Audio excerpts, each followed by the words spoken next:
اچھی طرح سے استنجا کرنے کے بعد جب جا کر بیٹھتا ہوں تو محسوس ہوتا ہے کہ پیشاب کے قطرے نکل گئے ہیں، ایک دو، تو حضرت ایسے میں ناپاکی ہو جاتی ہے یا نہیں؟ جبکہ یہ میرے ہاتھ، ابھی انہوں نے کہا تھا سوال تمیز سے پڑھیں، میں سوال انہوں نے لے لگا دیتا ہوں نا سر جلدی جلدی، تو انہوں نے کہا تھا ریکارڈ ہو رہا ہے تمیز سے پڑھیں، دوبارہ سے بسم اللہ الرحمن الرحیم، ابھی یاد مجھے ابھی آیا ہے۔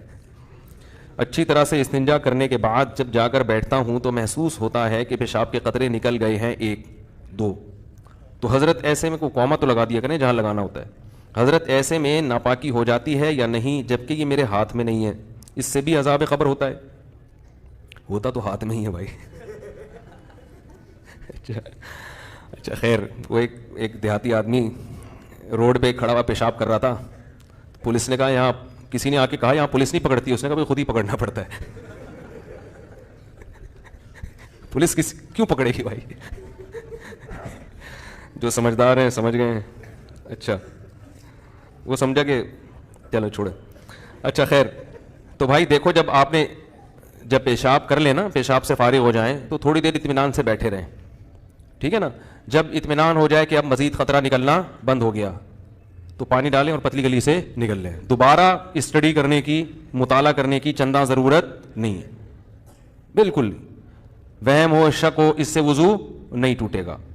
بلکہ شک دور کرنے کا جو سنت طریقہ ہے وہ یہ کہ اپنے ازار پہ تھوڑا سا پانی کی چھینٹیں مار دیں، شلوار پہ، تاکہ اگر تراوٹ نظر آئے، شیطان وسوسے میں ڈالے کہ یہ تو گیلا گیلا، تو آپ خود بولو بھائی یہ تو میں نے خود ترک کیا ہے، تو یہ وسوسہ دور کرنے کا اچھا طریقہ ہے۔ تو ایک دفعہ جب اطمینان ہو گیا تو اب جب تک 100% یقین نہیں ہوگا قطرہ نکلنے کا، اس وقت تک وضو نہیں ٹوٹے گا۔ اتنا یقین ہو جائے کہ آپ قسم اٹھا کے کہہ سکیں کہ میرا قطرہ نکلا ہے یا ہوا خارج ہوئی ہے، قسم اٹھا کے کہہ سکیں آپ۔ بعض دفعہ وہمی لوگ ہوتے ہیں نا، میں ان سے کہتا ہوں کہ تم قسم اٹھا سکتے ہو کہ قطرہ نکلا ہے؟ کہہ رہے ہیں سوچ کے بتاؤں گا کہ قسم اٹھا سکتا ہوں کہ نہیں۔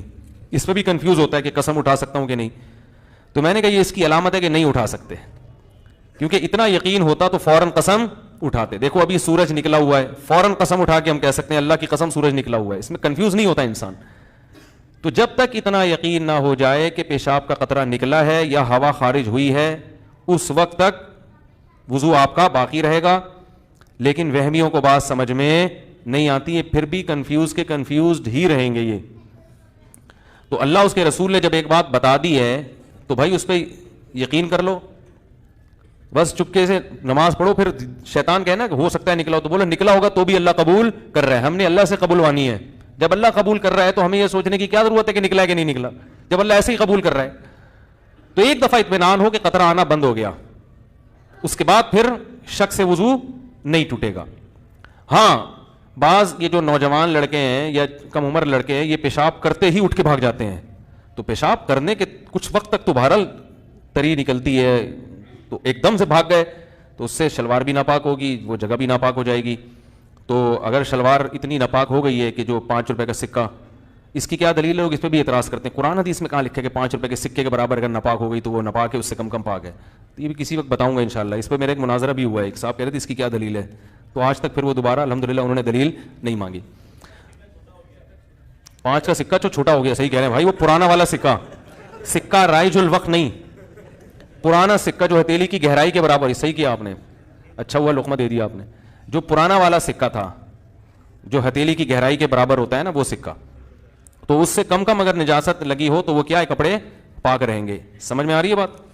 تو فوراً پیشاب کرتے ہی اٹھ کے بھاگ جانا ٹھیک نہیں ہے، پیشاب کرنے کے بعد تھوڑی دیر بیٹھیں، اطمینان کر لیں کہ اب تری آنا ختم ہو گئی ہے، تو بس اٹھ کے چلے جائیں، تو اور ختم ہو جاتی ہے تھوڑی دیر میں۔ اور اگر غور فکر میں لگے رہیں گے نا وہاں بیٹھ کے تو قیامت تک ختم نہیں ہوگی، یہ بتا دوں میں۔